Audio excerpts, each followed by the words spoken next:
Hadis ni hadis sahih. Tang ni Nabi bagi tahu peraturan untuk berwangian bagi wanita. Sabda Rasulullah, minyak wangi orang lelaki harum baunya, tak apa yang bau dia ni, bau wangi-wangian dia tak apa, yang kuat, bukan yang berat tu, yang minyak wangi laki-laki yang bau kuat tak apa, dan tersembunyi warnanya. Ini zaman dululah dari segi warna ni. Dan minyak wangi wanita pula adalah warnanya kelihatan dan tersembunyi baunya.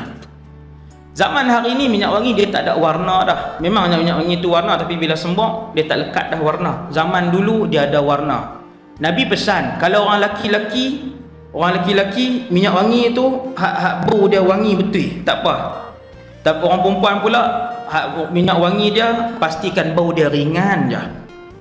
Nabi kata dari segi warna, orang laki-laki biarlah warna tu tersembunyi, orang perempuan tak apa, biar kelihatan warnanya. Kalau zaman hari ni warna dah tak ada, tinggal bau, maka kita ambil apa yang berbaki daripada ajaran Rasulullah SAW ini, iaitu kalau minyak wangi orang laki-laki tak apa dia berbau, maksudnya dia berbau harum kuat, orang lain semua boleh bau. Adapun yang wanita punya tersembunyi baunya. Boleh pakai tak? Boleh. Takkan tapi pastikan bau dia tidak berlebih-lebihan. Ini ajaran Rasulullah.